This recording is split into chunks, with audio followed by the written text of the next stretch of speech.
Right. Take down the topic. Right. Take down the topic. Newton laws.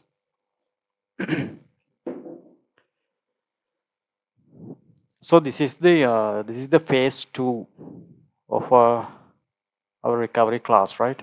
So within this month, mainly I'll be talking about Newton laws and about momentum. Okay. Right. So I think everyone has referred the PDF I sent you earlier. I'm not going to give you a large note on that, but I'll give you like a summary of the Newton laws, right? In order to just continue. The descriptive one is on the PDF, right? So Newton laws, as you know, there are 3 Newton laws. Okay, uh, just take down the topic Newton laws. Then write. Take this note. I'll just briefly give you a note on that, right? So the first law, take that, write that down. Law of inertia.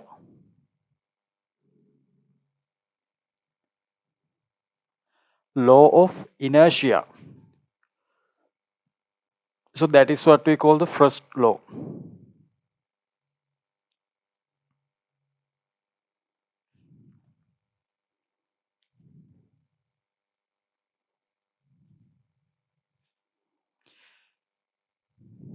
You can use the chat box if you have any issues, okay? Right.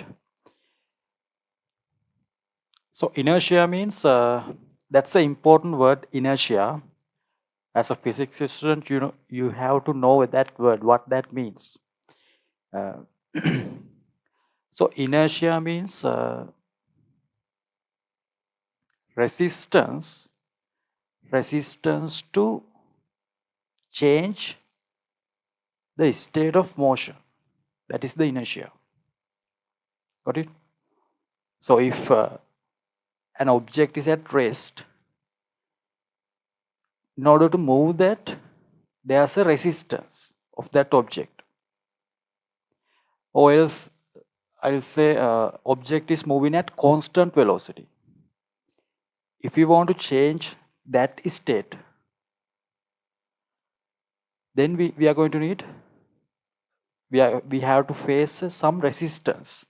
That resistance is what we call inertia. So the first law, just write this one after this one, law of inertia below that, right?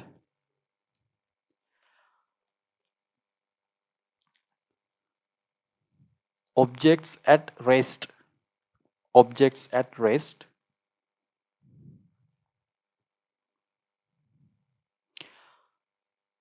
or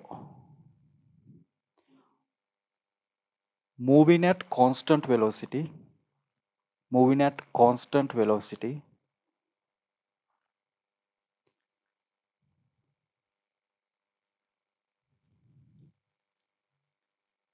keeps their state of motion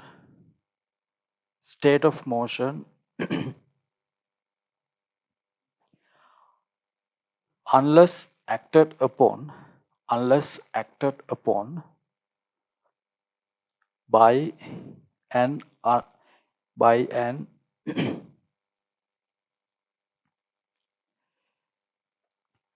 external unbalanced force. Okay.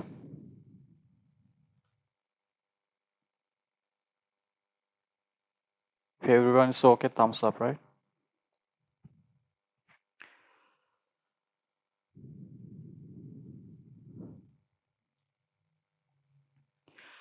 Right. So under Newton laws, objects at rest and objects moving at constant velocity, they are the same kind of state, right? Move at rest and moving at constant velocity, that is the same in Newton laws. So let's say object we have an object, 1 kilogram of object. Then if we have a 50 kilogram object, in order to move 50 kilogram, there's a much resistance from the object, much more resistance on the object. So we say inertia of 50 kilogram object is higher. So inertia is a measure of mass, right? Mass.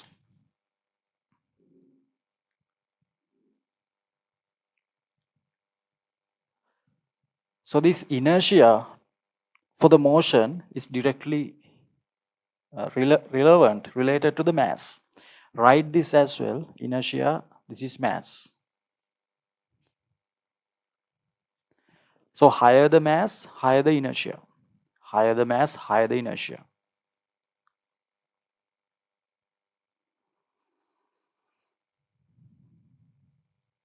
Okay, so the first law explains the nature of forces, right? Nature of forces. So what is the purpose of a force?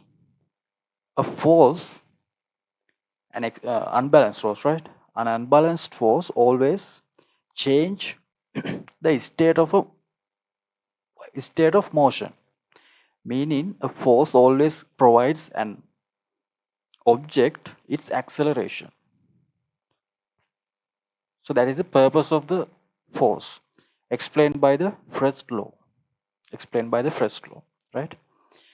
So first you need to know the nature of the force, like that. Then we'll move on to the second law. You need to be able to explain these laws fully in your own words, right? Right. Second law. With me, right? Put 2, then write down rate of change of momentum. Rate of change of momentum is proportional to rate of change of momentum is proportional to unbalanced force, within brackets capital F, unbalanced force acting on the object. Acting on the object.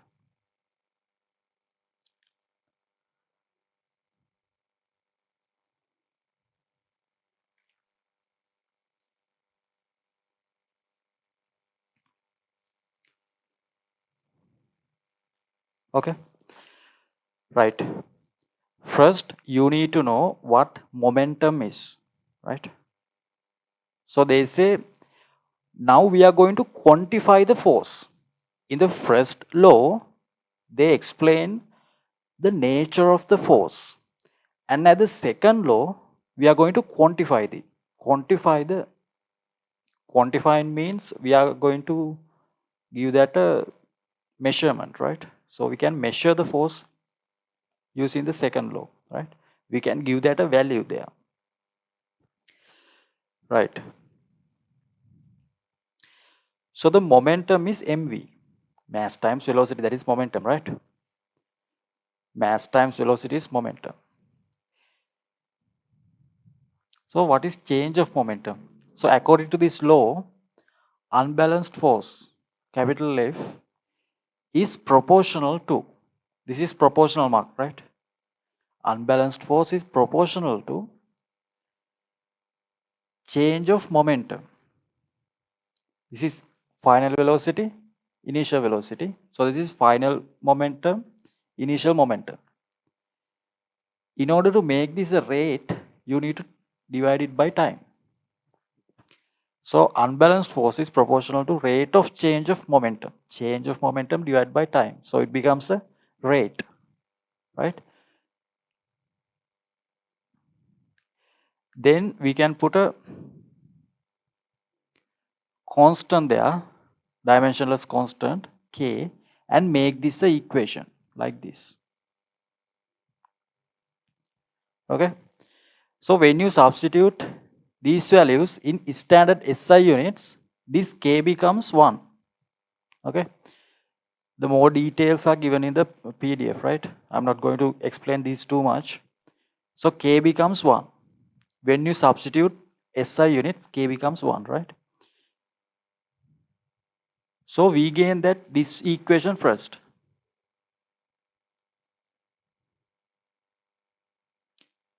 In order to make do questions, we'll need this equation first, right? So this equation means F unbalanced force change of momentum divided by time. So that is the first form of this equation. Same equation, but there are different forms of this equation to solve different problems. Okay, so this is the first form. Then let's consider the second form of the same equation. I'm taking m out. So inside it is v minus u divided by time. Change of velocity divided by time is acceleration. So mass times acceleration. So this is the most famous equation, F equals ma. Same equation, right? This one. But there are different forms there. Correct? Then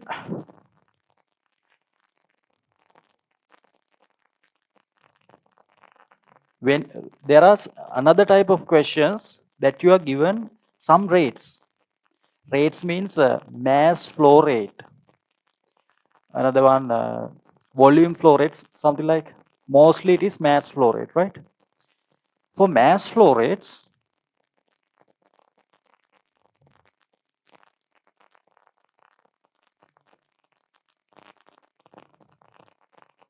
this form, I am taking m and t out. So it is v minus u here remaining, right? M over t meaning, m over t means mass flow rate. We can denote that using a dot here, m dot. This m dot means mass flow rate. Okay, we'll see how to solve these when we are doing questions. So force is mass flow rate, v minus u, final velocity, initial velocity. This is another form. Correct? Then there's another thing, another equation you have to remember. M dot, this mass flow rate is equal to a velocity rho. What is this?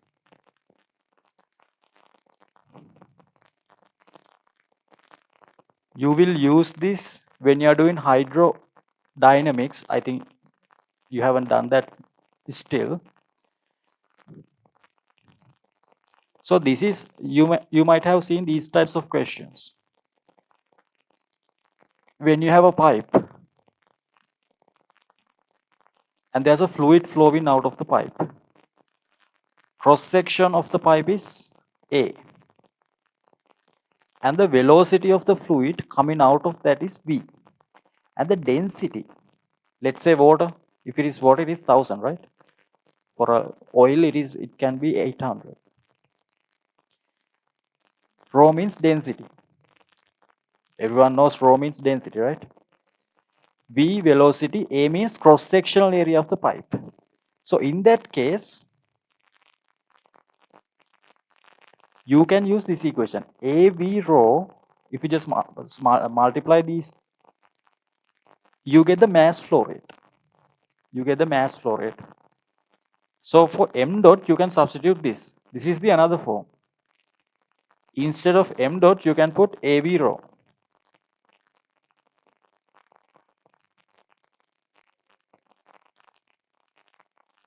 So these are all the forms, all the equations, same equation, right? There's nothing difference in these equations, but the arrangement is different. That's the only difference. Same equation, right? But when it comes to problem solving under the syllabus, first you have to choose one of these forms, then you can apply that equation there. We'll see as we are doing questions. Okay, just take this everything down. take everything down.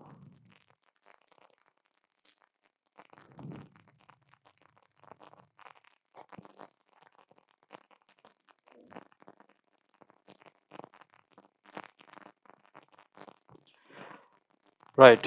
So up to here, I think you don't have any issues with these. These are just theory parts, right? Okay.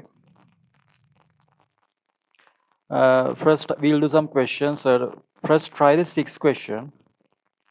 We'll start from easy ones. Sixth question. Let me know the answer. 6 MCQ.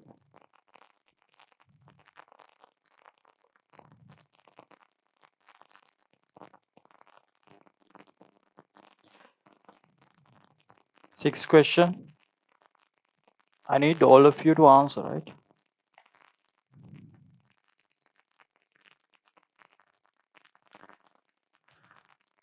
Yeah, that is fourth one. I think you don't need any explanations there. So all the forces are to the same direction. So same direction, right? Same direction means so we have the maximum acceleration to that side. So it is obvious, right?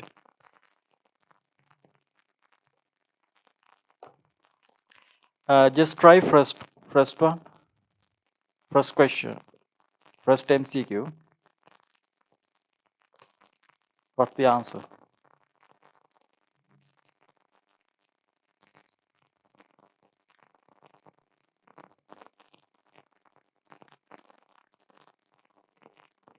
Okay, yeah, second one, right? So I just told you resultant means, let's say you have bunch of forces like this on an object, right? Resultant force is what? If you can replace all these forces by a single force, that is the resultant of all these forces. And this force must be external force. It cannot be internal, right? It must be external force. Only an external force can provide an acceleration. Internal forces cannot provide acceleration. Okay? So everyone says external. Actually, what does it mean? External force means, this is very important, right? External means that force is provided by an external object. Understood? So let's say this is a ball. I am pushing the ball, this ball. So if you consider this ball, I am pushing the ball, right? I means external to the ball. I am an external object. I am pushing the ball, right? So this force is external. Got it? This force is external. When you are considering this to be a system, this force is external. Yeah, obviously second one, right? Resultant of external forces. External means all those forces are provided by external objects. Understood? This will be more clearer as we are doing questions. Then there's a few essay questions. Internal forces means, for this lesson, internal forces are not going to be that useful, but I'll explain that as well as well. So let's say this is the object, right? So this is internal forces. So I am considering this object to be the system. Let's say suddenly this object explodes. Let's say this object is a bomb. This explodes. If it explodes, These forces, when you consider this to be a one object, these forces are internal forces. I think got that right? Because this force is created by another part. This part is not an external object. It is within the object, right? So this force is created by this part. This force is created by this part. Okay? So those forces are created by parts within the object. Those are internal parts. So those are internal to the object, right? So we call those forces internal forces. These are not provided by any external source. External force, I mean external object. Understood?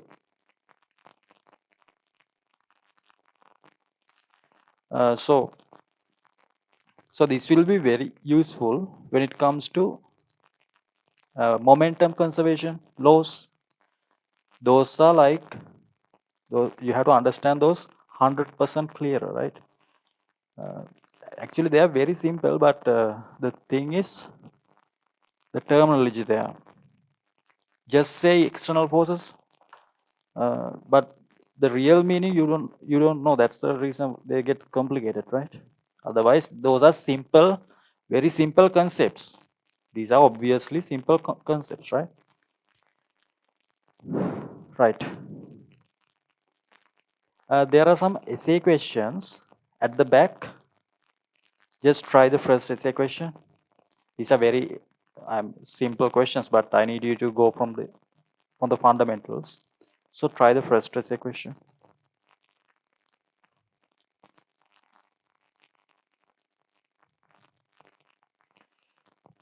If you want, you can write that down. External forces. You can, if you want, you can write it below because it seems to be important, right? External means, forces means forces applied by external objects. Forces applied by external objects. Internal forces means forces applied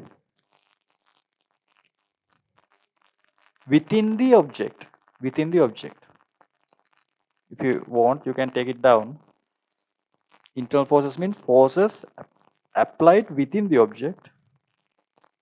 External means forces applied by external objects.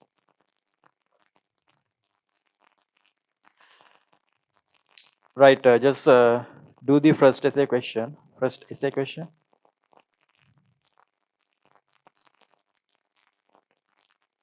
If you did that, thumbs up, please, right? First essay question.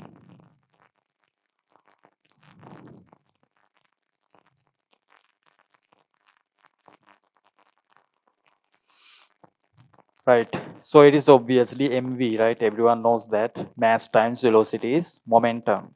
Okay. Everyone knows that mass times velocity is momentum. And this is a vector. When you are dealing with momentum, you must think about the directions, right? Directions. So they're saying right side. So this side. No, this side. Just substitute this 15. It is a vector, right? So when you are dealing with momentum, that direction is very important, right? Then try the second question. Second essay question, okay? Second essay.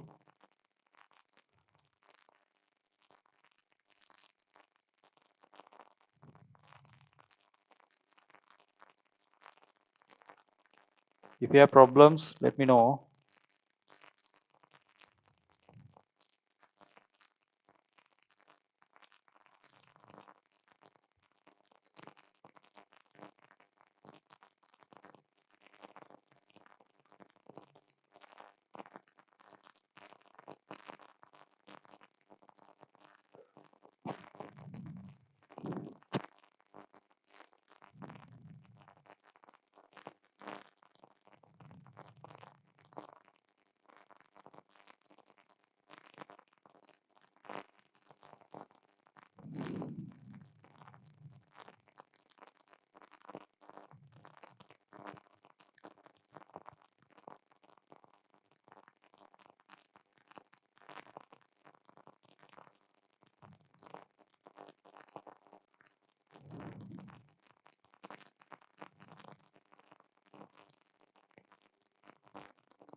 it's better to draw a diagram, right? So you clearly understand what happens there. 100 gram, I'll take it as 0.1 kilogram, okay? You have to divide by 1000, so 0.1 kilogram.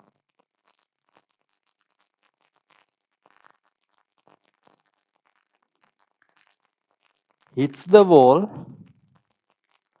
at 30 meters per second and bounces off 20 meters per second. This is what it means, right? Just hits the ball and bounces off.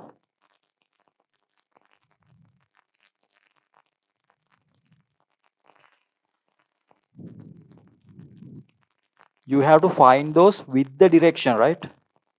Direction is the most important part. The simplification is not important. Anyone can do the simplification. MV. Important one is direction, right?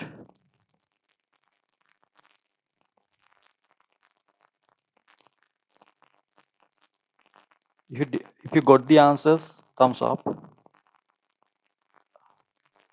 Else, let me know.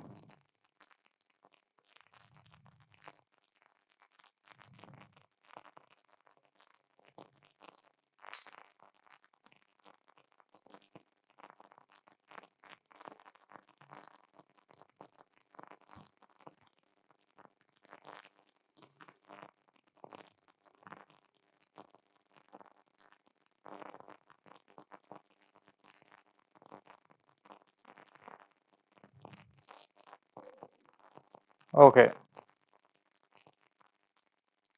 Now listen, right?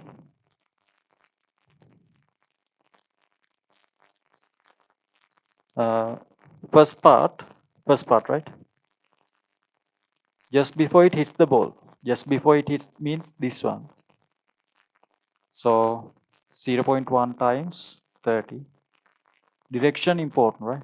To this direction, that is 3 kilograms per meter second for the first part. Second part, after it hits the ball. After it hits means it gains this velocity. So mass is 0.1, 20 to this side. 2 kg ms minus 1 to this side. To opposite direction, momentum is opposite direction. So the direction of momentum is always direction of velocity, right? So to this side.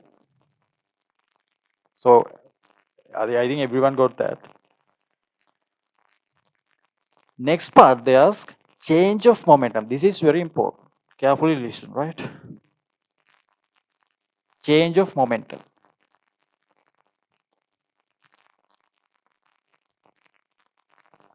We normally say delta P. This is final momentum minus initial momentum. It is always final momentum minus initial momentum. So whenever you find change, you always have to final minus initial. Not initial minus final, right? Always final minus initial. Okay? You cannot flip that. It is always final minus initial. If you flip that, you get a wrong answer there. What is final momentum? This is final, right? Final means after hitting the wall. So you have to substitute that with direction. Direction is to this side. Minus initial to this side. This is initial, right? This is final. This is after hitting the wall. This is before hitting the wall. Once you substitute those, then it is a vector calculation. 2 to this side. You can flip this arrow and put a minus. Okay? You can flip it. Once you flip it, it becomes minus 3. Then 2 to this side, minus minus plus 3 to this side. Since all the vectors are to the same side, now you can add them. That is 5. Right? So when something bounces off the wall, what happens? You just have to add the momentums. So that becomes a change of momentum there. Okay, take it down, and if you okay with that, thumbs up.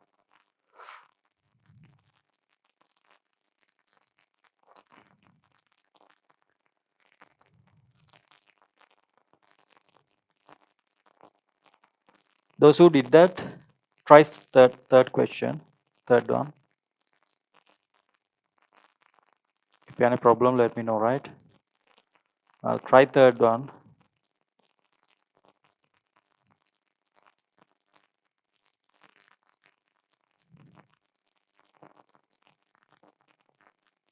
First, draw a diagram, right? These are simple questions, but draw a diagram. Then it will be more clearer.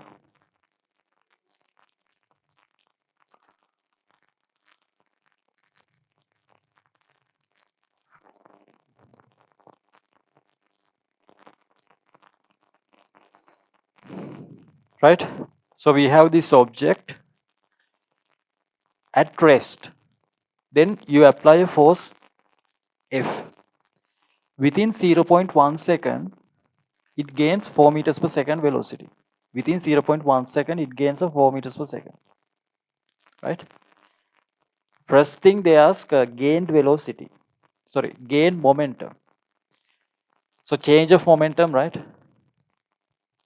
So what is final momentum? This is the final. This final initial thing is very important, right? There are some cases you cannot recognize final and initial, right? This is final, this is initial. You cannot mix that up. Cannot mix, right? What is final? 0.2 times 4 to this side minus initial. This one is initial. Velocity 0, so it is 0 there. Divide by, so that is the momentum gained, right? So it is 0.8 kg ms minus 1. Then in order to find the force, that change of momentum has to be divided by time. So 0.8 divided by 0.1. What do you get? Just multiply both numerator and denominator by 10. So you get 8 Newton. Everyone got that, right? Got it? If you have any issue, let me know, right? So these are the basic things just to recall you on these.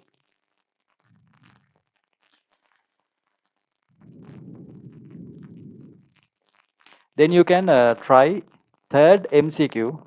Try third MCQ. Draw a sketch, right? It's better. For your comprehension, it is better. These are simple, but draw sketches. Try third one.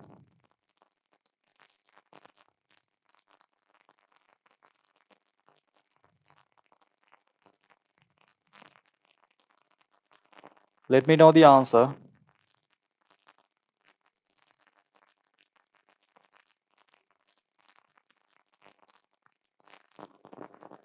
Right?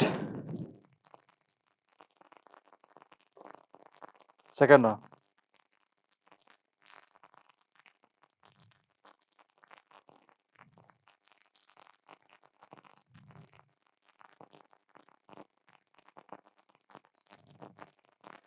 Right. So in this question, you can get the answer, but what is very important is the direction, right? Direction thing. Let's see how to get that. So I am applying equations to the truck, right?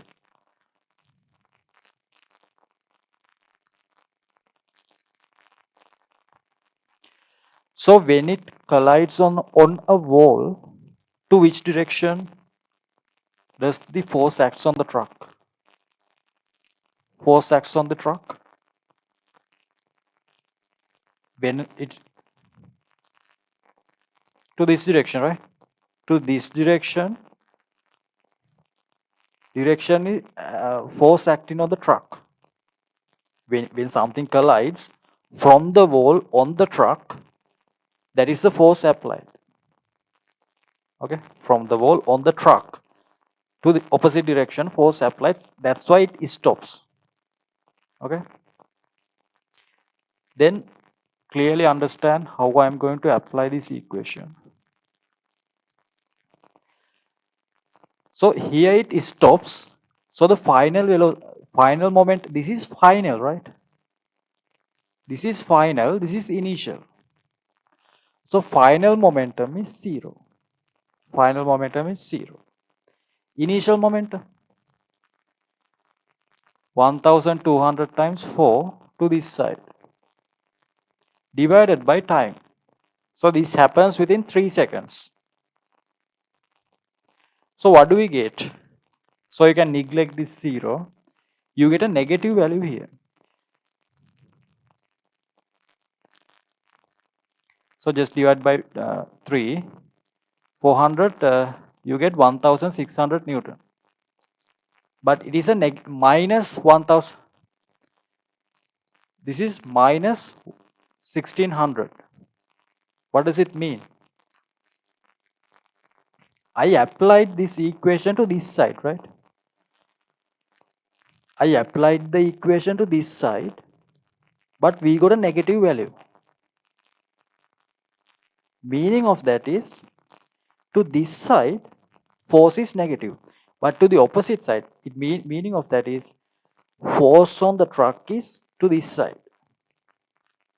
The direction is very important, right? So to this side, it is minus 1600. To the opposite side, it is positive. Understood? That direction is important. So force on the truck is to the opposite side. So it is obvious, right? Force on the truck should be to the opposite side. On the truck, opposite side. Force on the wall by the truck is to this side, but on the truck is to this side. So we got that direction by just simplifying the equation, right? They are not asking about direction, but the answer is second one, right? Just try to understand this direction. Simplification can be done, right?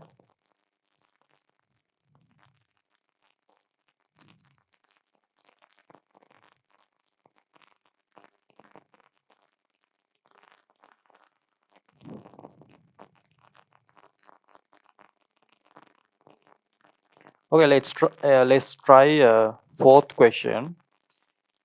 It is somewhat complicated, but you can try that. Try fourth question.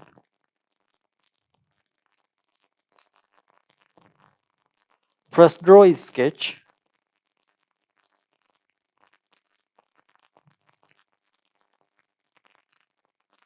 If you want, you can take this down. Try fourth question.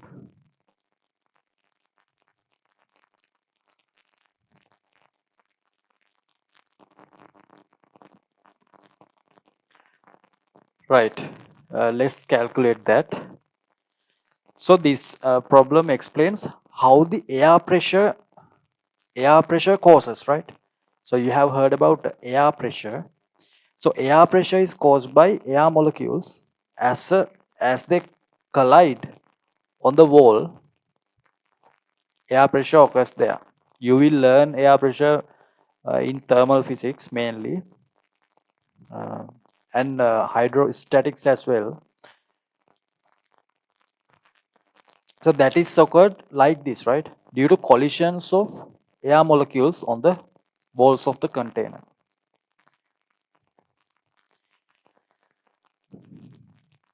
So here, first think about a one molecule. In order to find the force, first you need to find the change of momentum. So change of momentum. Final minus initial. What is the final? This is final, right? This is initial.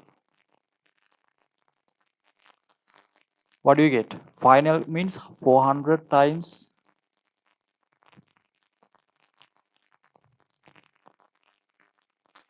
I'll put simple m here, right? Later I can substitute values m here and this value to be v. Then it is easy, right? So to this side, final value is mv.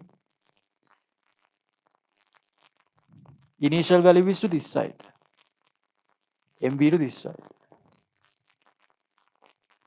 Then you can flip this and make it minus minus positive. You get what you get? 2 mv.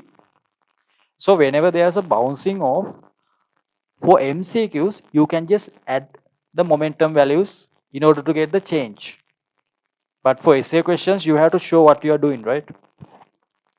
Okay, so delta P is, change of momentum is 2 mv. Then I will substitute. Mass is, what is the mass?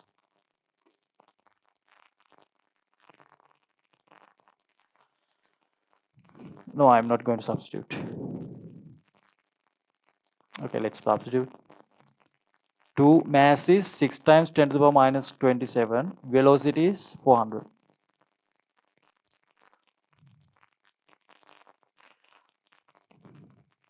So this is for a one collision, right? One collision of one air molecule. There are 10 to the power 23 number of air molecules. 10 to the power 23. So you just have to multiply that by 10 to the power 23. So one molecule per second, whenever they say per second, you automatically divide it by 1 second, right? Such 1000 collisions happen. And there are 10 to the power 23 molecules, gas molecules, that occurs the same thing, right? So per second, the air molecule hits the wall 1000 times, one air molecule per second. So this is the force. This is the force created by one air molecule only. Then there are 23, 10 to the power 23 such air molecules inside. So for all those molecules as well, the same thing happens, right? So when you add all those forces, you can get the total force. Then you just have to simplify this.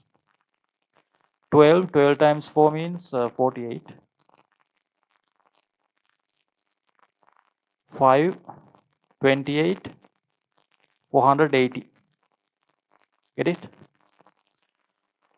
Yeah, 480 newtons is the force. Third one is the answer.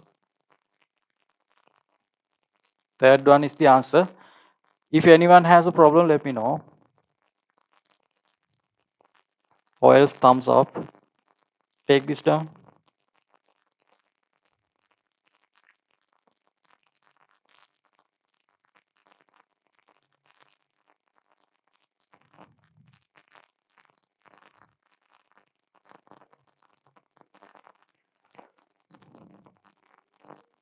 Right. Are you learning hydrostatics these days? Hydrostatics? Which lesson are you learning these days in the normal class?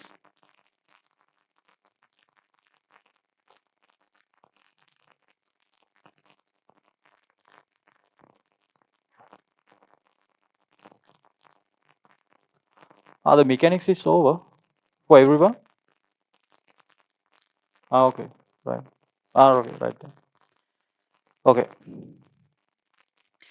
480 newtons.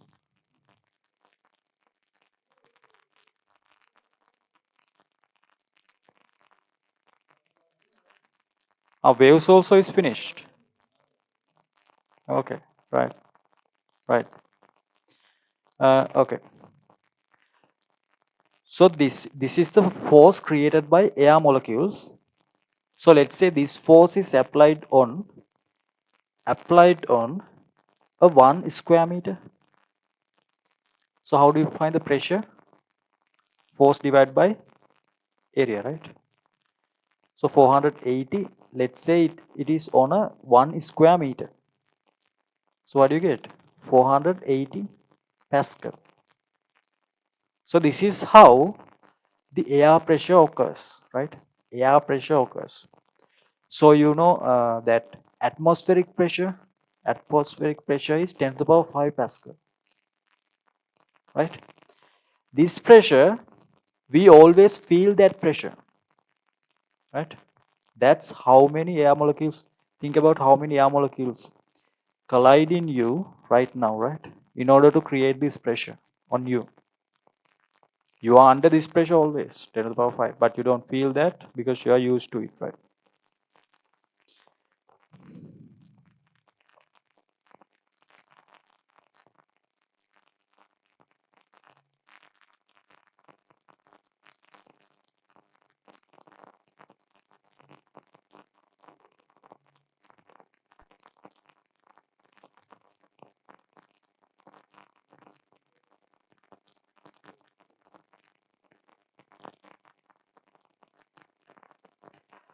Right.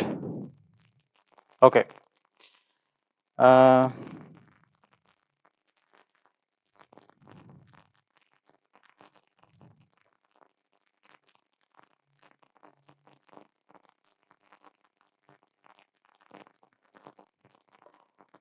right.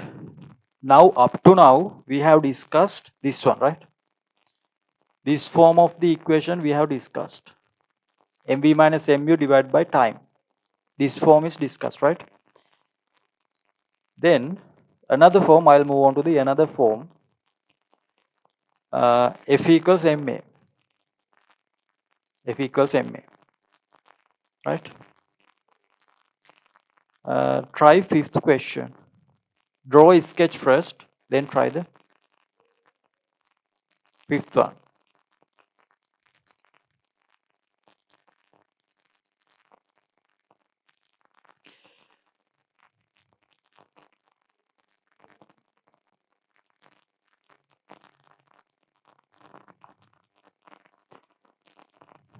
So in this question as well, somewhat you have to think about directions, right? Okay, let's see. We can get the answer, but using work and energy, you can easily take the answer. But when you get a question like this, what should you do first? So the only force acting on this object is 50 Newton. 50 Newton is the only force. So we don't have to worry that much about. In order to find the distance moved, and this velocity and these are given, distance we need to find. We know that we need to get acceleration. So whenever we have to find the acceleration, we know that we have to refer to F equals ma. So that has acceleration, right? So I have to apply F equals ma first in order to find the acceleration. Just think about directions. This is important, right? So I am taking positive direction to be this side. What does it mean? Anything to this direction is positive. If something is to opposite direction, you have to take that vector to be negative. So anything to this direction, anything means any vector, right? Any vector to this direction is positive. Opposite direction, negative. 50 Newton is applied to the other side. Usually, we take this direction to be the moving direction, right?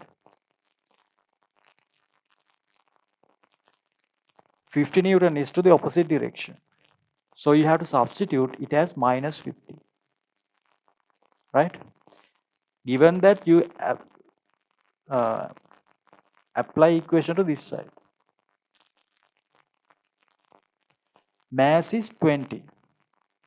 Acceleration A. Divide by 10 minus 5 divided by 2. That is acceleration. So what is acceleration?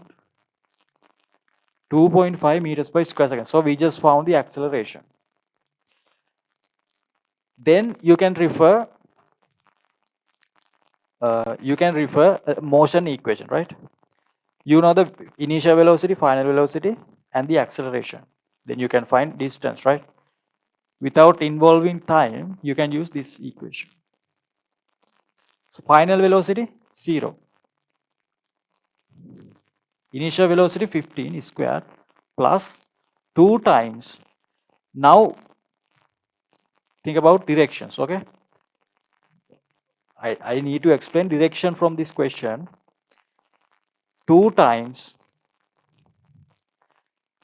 So from this equation, what does it mean? To this side, acceleration is minus 2.5. So I'm applying to this side. Here it is minus. So here also 2.5.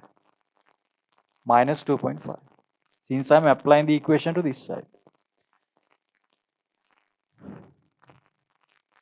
Then displacement.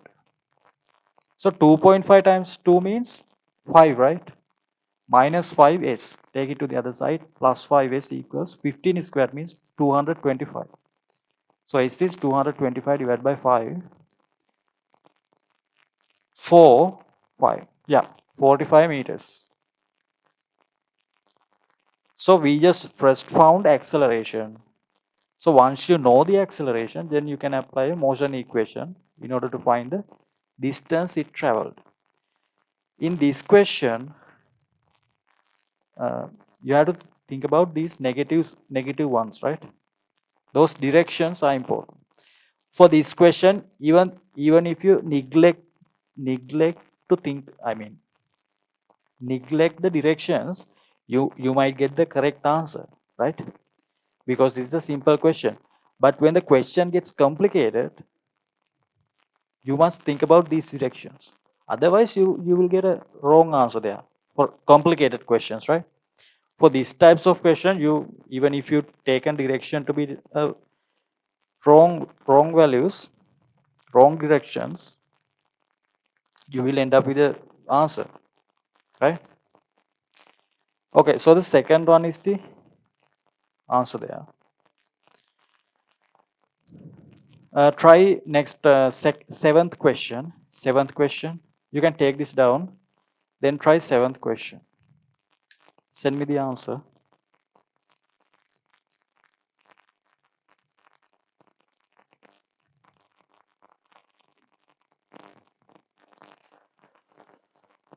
So we have this vehicle, 20 and 10.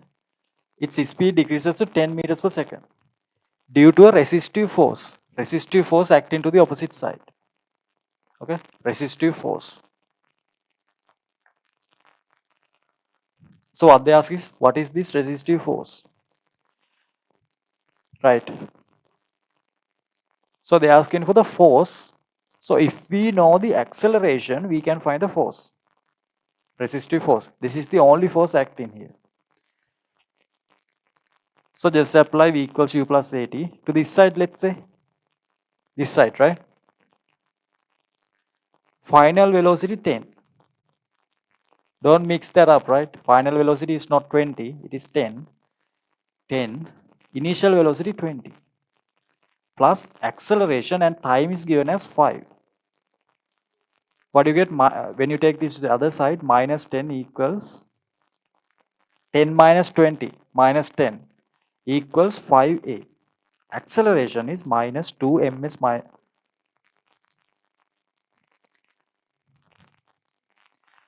So you got a negative value there.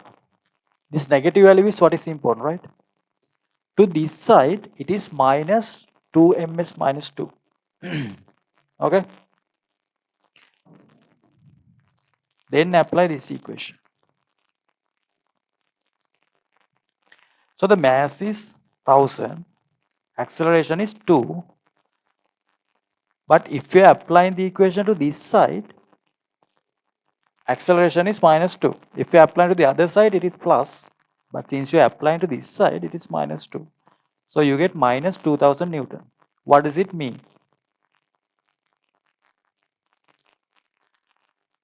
Meaning of that is force. In order for this to happen, you have to apply the force to the opposite side. It is obvious, right? But from the equations as well, we get the same answer. right? There are questions that it is not obvious. For these simple questions, it is obvious. So we can use these. Yeah, the answer is fourth one. Yeah, answer is fourth one. Then try 8 question and let me know the answer.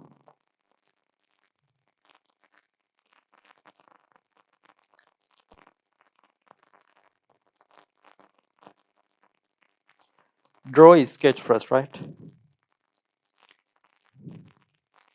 Even though these are simple questions, draw sketches. So it makes you understand the theory better, right?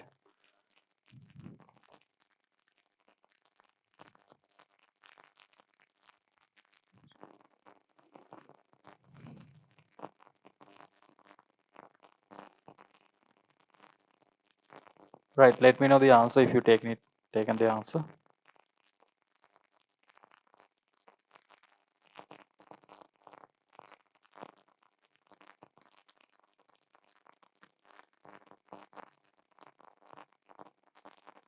It cannot be 0 Newton, right? You have to apply a force. Resultant force is 0, that is true. But it is not what they are asking. They are not asking about 0 Newton. I mean, they are not asking about resultant force, right? They are asking about the force required to give this a constant velocity. Okay. So the initial, final and time is given. Just apply u plus at. Initial 2 plus a, time means 4, final 0. Final velocity is 0. 4 times a equals minus 2. So a is equal minus 2 divided by 4, which is minus 0.5 to this side, right? Then we need to find this force.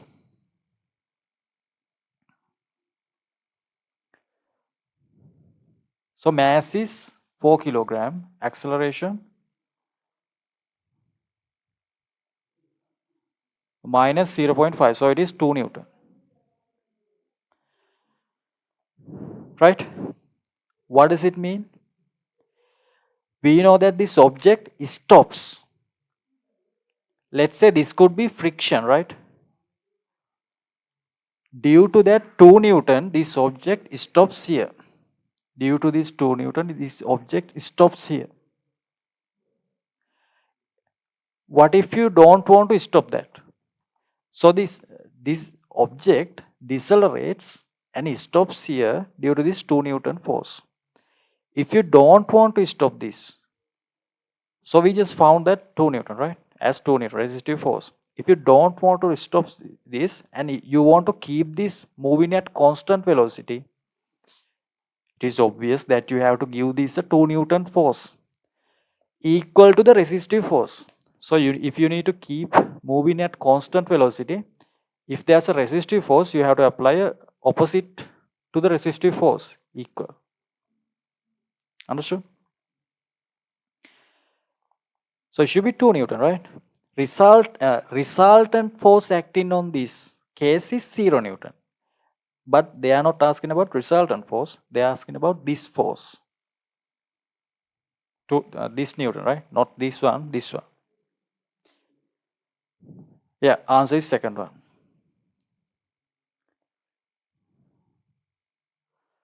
Try ninth question. Draw a sketch. Ninth question. Now the questions get a bit complicated, right? Try ninth question.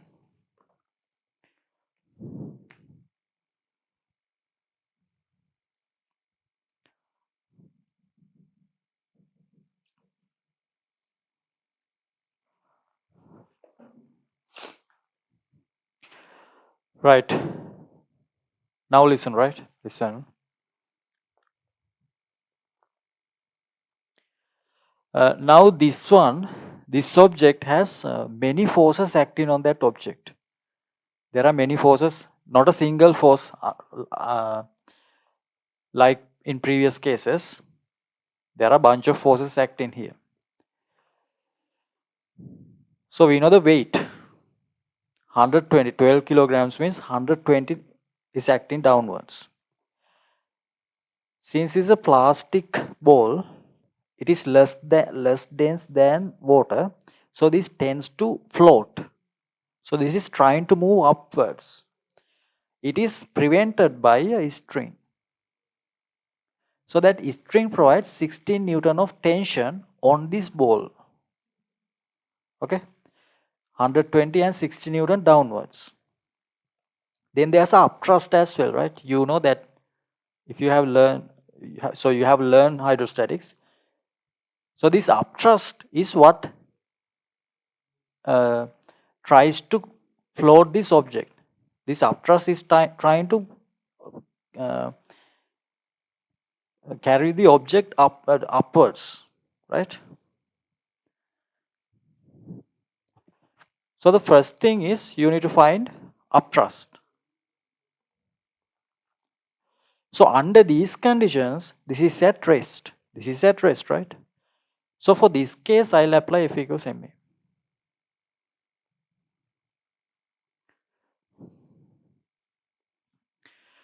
I'll apply upwards.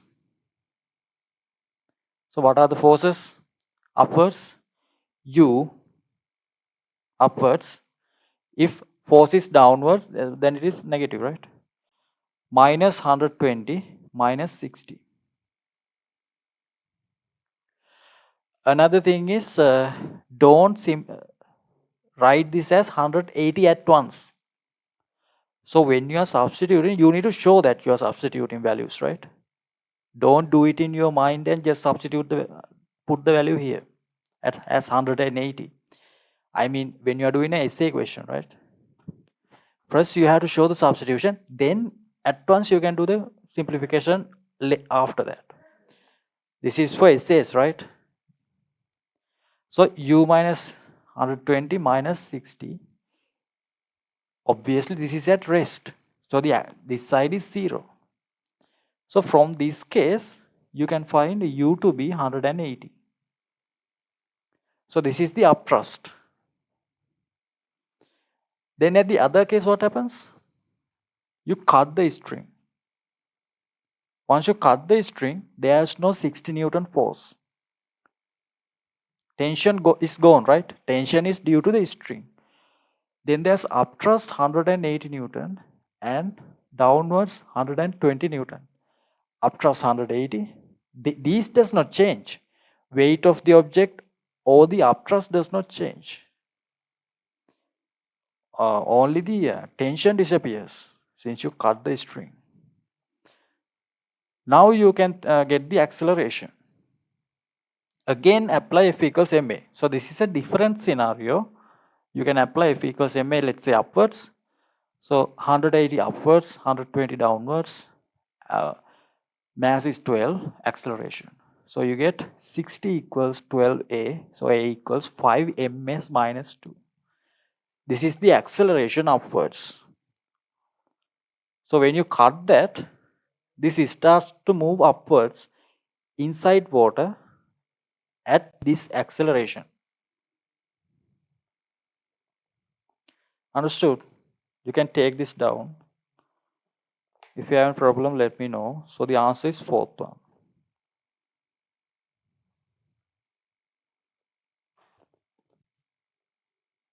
Let me know, right, if you have any problem.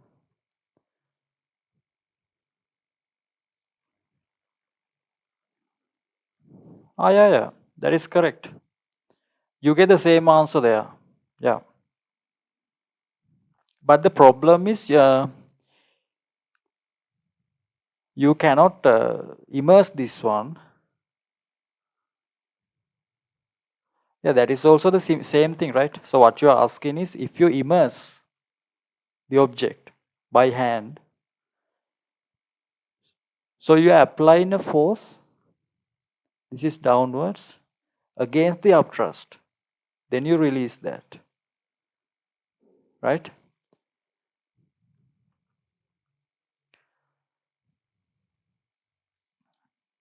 But the problem is going to be then you cannot find this value 180 value. Then you won't be able to find that value. The same thing happens, but you won't be able to get the answer there.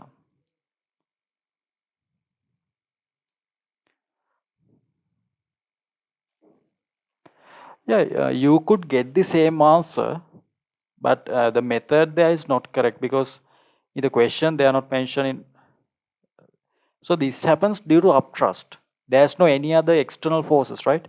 So if you put a like a for you might get the same answer there, but here what happens is the uptrust. These are the only forces applied on this.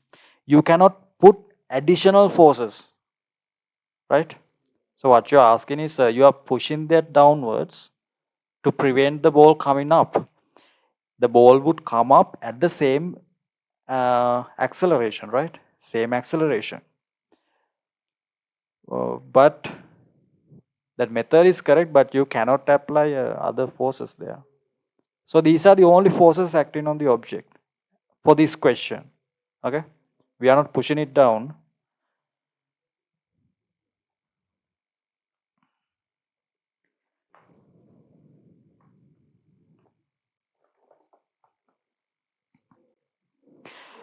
No, you could get the answer, right? But for an essay question, you have to take the upthrust. Upthrust is the only force here. There's no any other force pushing this object upwards. Upthrust is the only force, right? So this is the correct method. Got it? You could get 180, but when it comes to essay questions, they check the method as well. What you have done, right? That's why I told you to do these ones 120, 60 separately. Write those, then you can do the simplification. For an essay question, if you got this for essay question, only force acting on this, that is the correct theoretical way there. Upthrust is the only force acting upwards. So this follows the theory correctly, right? You could get 180, but you haven't applied the correct theory there. For this question, you could get the answer correctly, right? But for a much complicated question, you might get the wrong answer there, since you are following a wrong method there. Okay.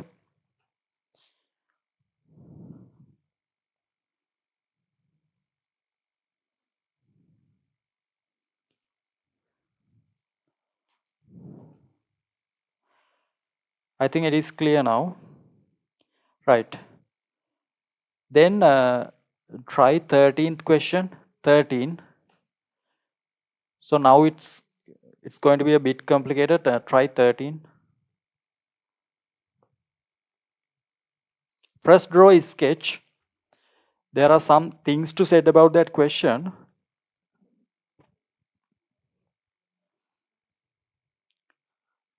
You can try that. You obviously have done similar questions earlier. But here the goal is to apply the correct theory, right?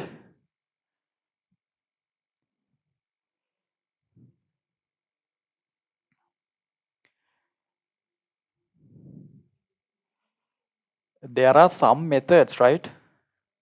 Even you might have learned in some teachers' methods in order to get the answer, but the application of theory is completely wrong there, right? So for a different question, if you apply the same thing for a different question, then you are going to get a wrong answer there, right? So you have to follow the theory part there. Okay.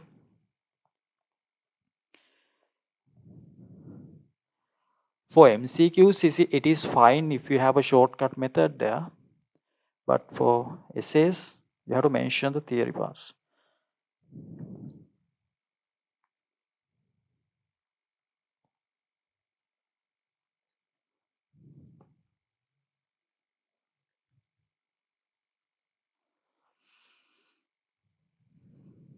Okay, let's see. Here as well, I need you to understand how I am applying theory, right?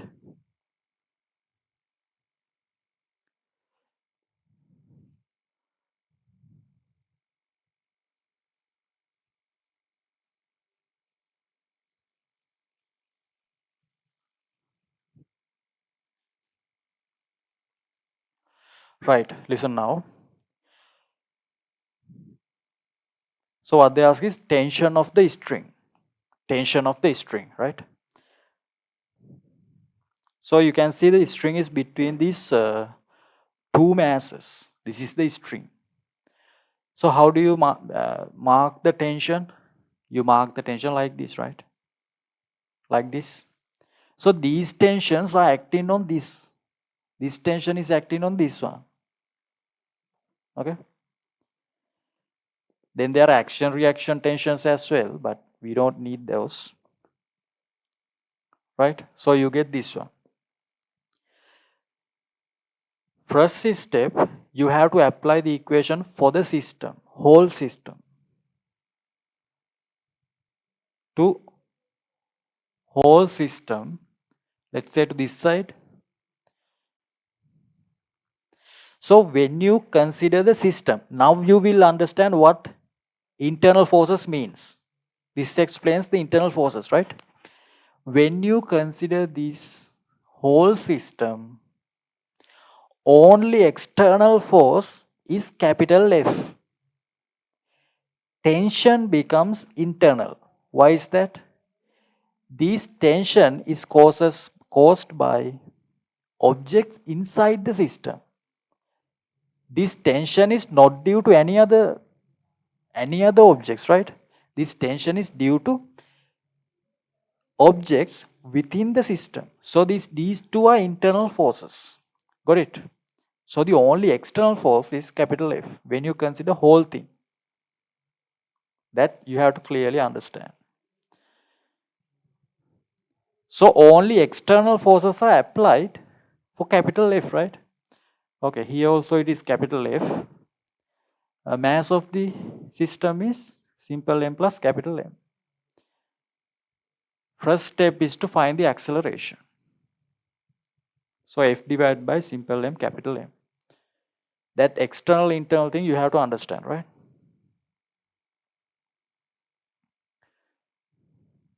Right. So now we know the acceleration. Then you need to find tension. Easiest way to find the tension is apply F equals MA to this side to M. To this simple M. You are applying F equals MA to this side. Right?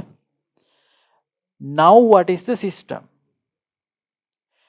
So always, whenever you apply F equals MA, especially for complicated questions, right?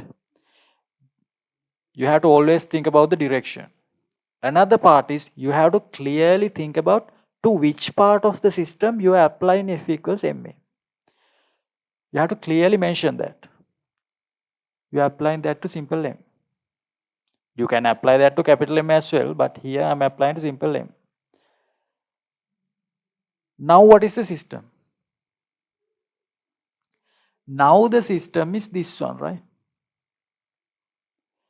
So for the previous case, T was a internal force.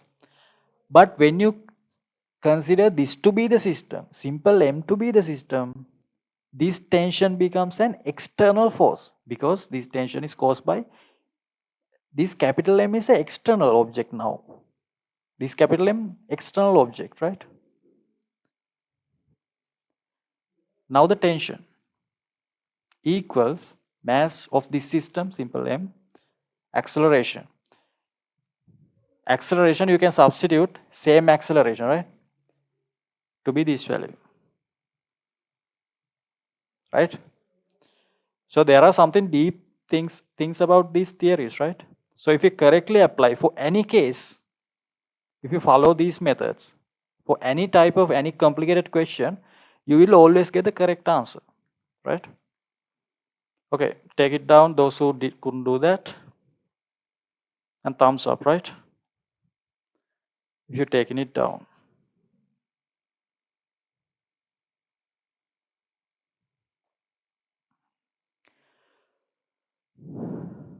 So clearly you have to mention direction and to which you are applying the equation, right?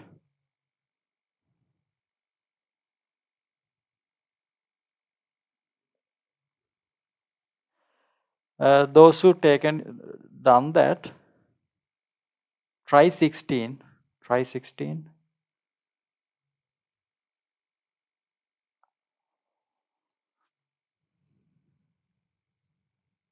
First draw the sketch.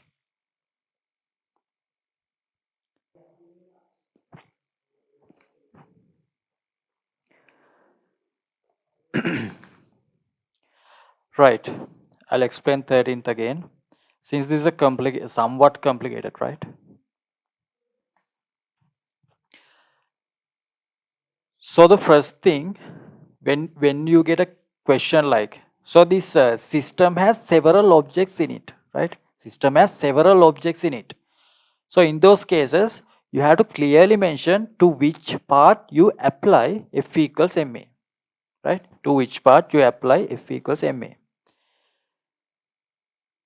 First thing, so when you get a question like this, you need to find the acceleration of the system.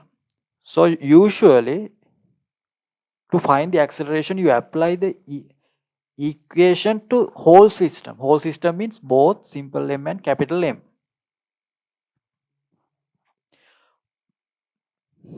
Then you need to identify internal forces and external forces. Internal forces are, so when you say this is the system, both simple M and capital M are internal objects.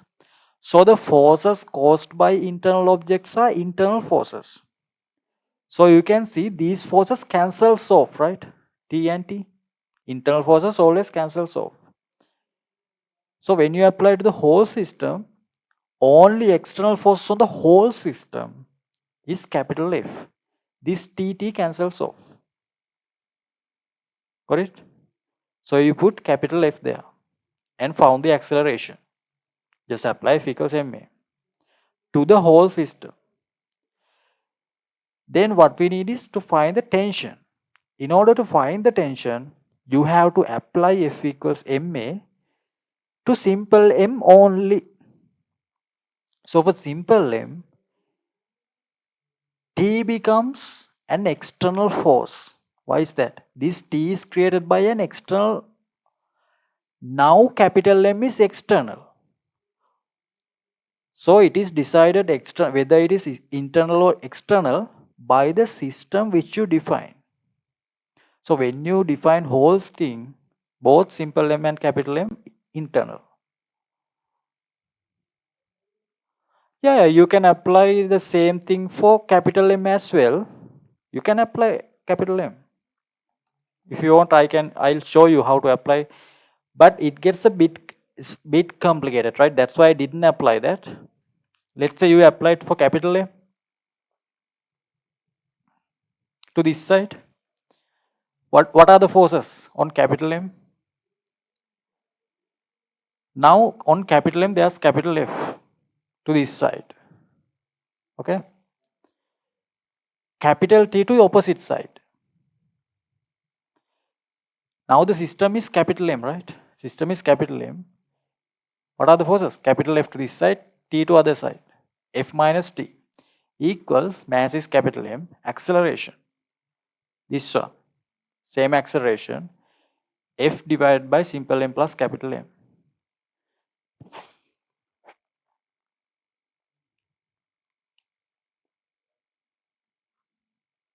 So do we get the same answer there? I think so, right?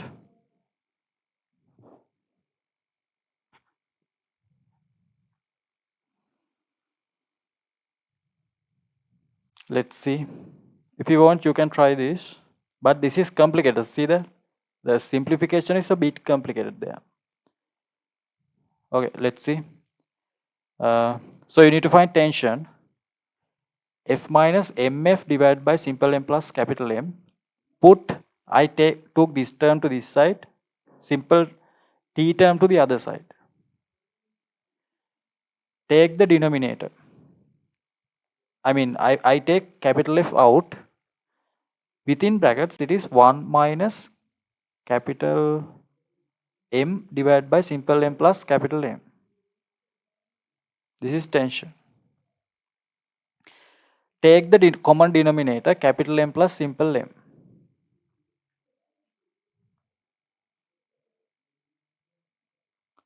So when you take this one, it becomes capital M plus simple M plus minus capital M. Tension. Capital M cancels off. What is remaining? Capital F, simple M is remaining. Isn't that the same answer? See that? You get the same answer. But I didn't do that. Why is that? Because it's complicated, right? That's why I only applied to the simple M there. Right? So when you practice doing questions, you will find those methods, right? There are no rules that you have to apply simple M only. There are no such rules. Only rule is you have to identify internal and external forces when you define a system. And you have to think about this arrow. Any vector to this side is positive, opposite side is negative. So if you do that for any question, you will end up with the correct answer always, right? Those are the only rules. Other ones are, it comes with the practice, right? When you get a question like this, easily in order to find acceleration, you have to apply for the whole system. F equals ma. That comes with the practice, right? Those are not rules. Right? Okay, then try 16. Did everyone try that? 16th.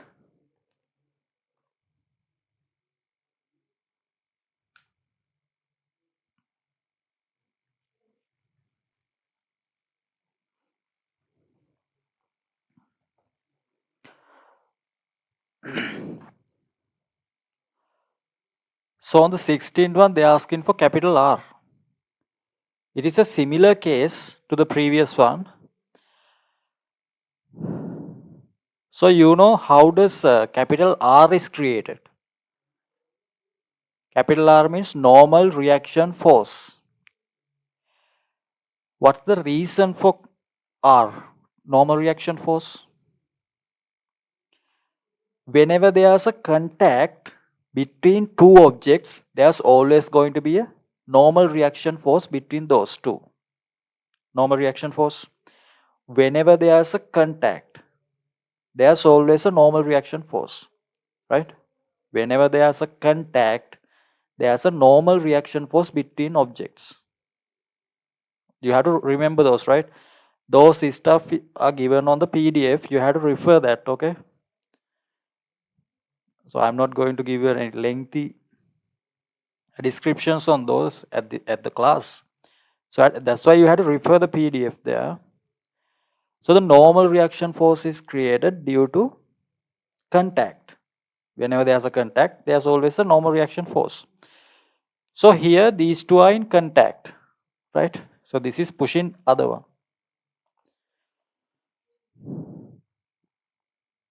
For this case as well, it is obvious when you push it with a force. This is the only force for the whole system, I mean. When you push it like this, what happens? This obviously accelerates. So the first thing, before finding the reaction force, first thing you have to do is you have to find the acceleration. Simple A. You have to find the acceleration. That's the first thing. So how do you find the acceleration? Just think about the whole system. Whole system. So we define the system now. Then apply F equals ma. For the whole system, when you consider the whole system, these normal reaction forces becomes internal forces. And they cancels off, right? Because forces are always equal and opposite. They cancels off because internal forces. Only external force, this capital F is applied by something outside the system. And the mass is simple M plus capital M for both. Then acceleration. So you get acceleration for this one. Right? Then I need to find capital R, right? So I am going to choose, in order to find the capital R, I am going to choose a system which has less number of forces. If you choose this one, this has how many forces? 1, 2. If you choose simple M, it only has capital R acting on simple M. Can you see that? So I am going to choose simple M. So to simple M. Now the system is simple M. So the only force acting on simple M is capital R to this side. Apply F equals ma. Capital R equals mass is m, acceleration a. Same acceleration as here, F divided by simple M plus capital M. Understood?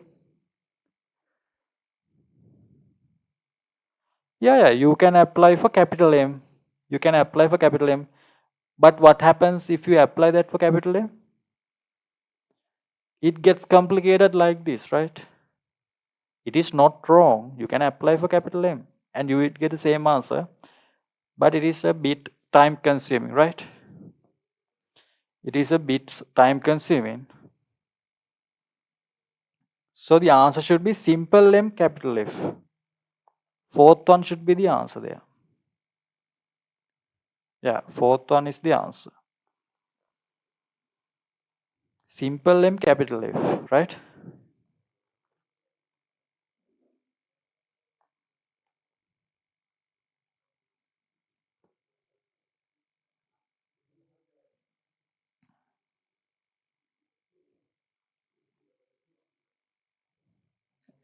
You can take this down.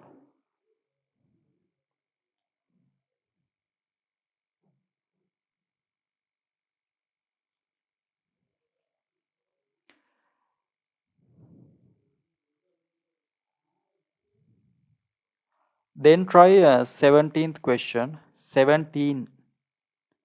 Draw a sketch.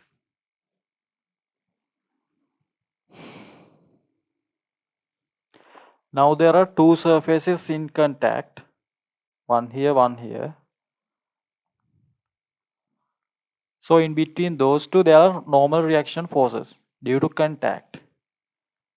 I'll make them P. P here. And this contact Q. Okay. You have to choose the system. That is very important. You have to choose the system so you wouldn't have complicated calculations, right? You have to do that the simplest way. So it is less time consuming in the exam, right?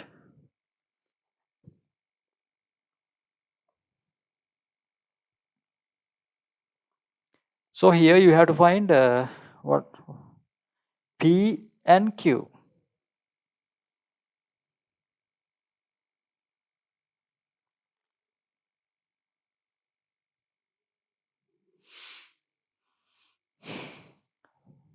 Right. So let's see from this question as well. For this one also, you need to find acceleration first. So what's the easiest way to, there are other ways to find acceleration, right? But the easiest way to find the acceleration is to whole system. To whole system. So once you say the whole system, what happens? You don't have to deal with P and Q, right? These becomes internal forces and they cancels off. So for the equation gets simpler. That's why we apply to the whole system here, right? So we can get rid of internal forces for now. So what is the only external force? Capital F to this side. Mass is mass of the system, right? 3m, 6m. Acceleration. So we found acceleration as F over 6m. That is acceleration. So we found acceleration. Then what do we need to find? We need to find P and Q. What is the easiest to find here? Is it Q or P? Q is easy, right? If you apply equation to this one, this system, only force acting on that system is Q. So just apply there. So to 3m. So to 3m, apply F equals ma. So the only force is Q. Mass is 3m. Acceleration we already found. F over 6m, you can substitute it here. So 3m, 6m, 2. So okay, we found Q. Q is equal to F over 2. Right? Then you have to find P. Which system should you choose to find P? Actually, at this case, it doesn't matter, right? Yeah, you can choose either B or A. Doesn't matter. Because both for A and B, there are two forces acting, right? So the simplification is going to be same, right? I mean, going to have the same complexity. So I'm choosing A, right? No reason. You can choose B, it doesn't matter. Okay, what are the forces? So I'm choosing this one. To this side, capital F. Opposite side, then there's P. Equals, mass is simple m. Acceleration is what? F over 6m.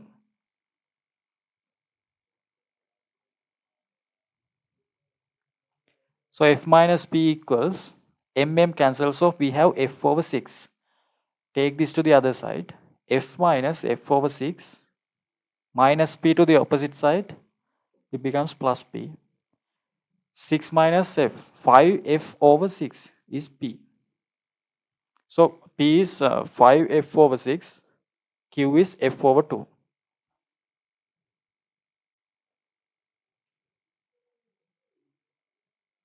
What are the answers? P is, first they ask P, right? 5F over 6. Then F over 6. No, F over 2. Second one, right? Second one is the answer.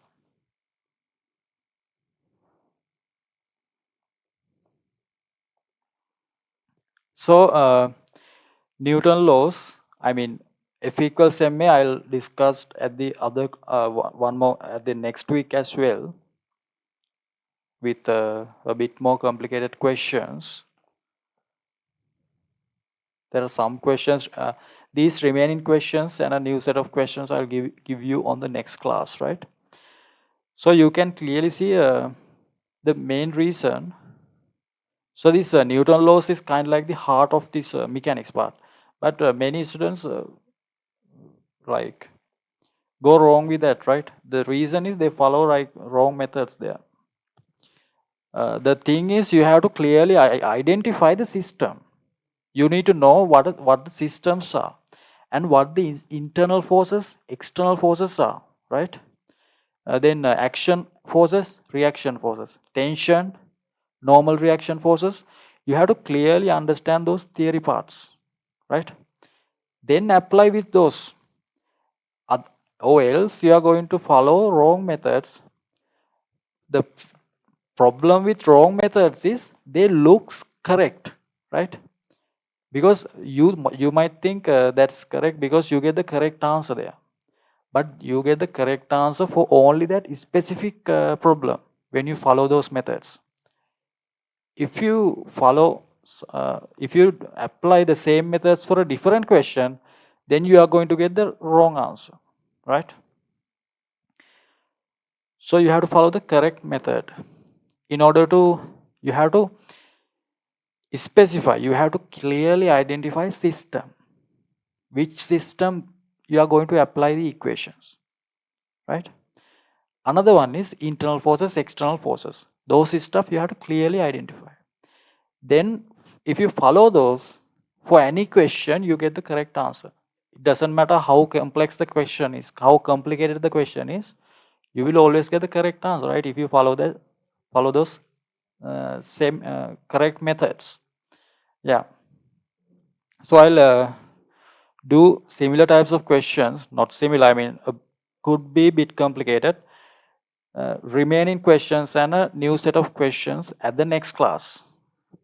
Next class will be on Monday, right? Next class will be on Monday 8 p.m. not Saturday, on Monday 8 p.m. Okay, right. Then we'll wind up here. If you have any problem, DM me, right? Okay, good night everyone. Right.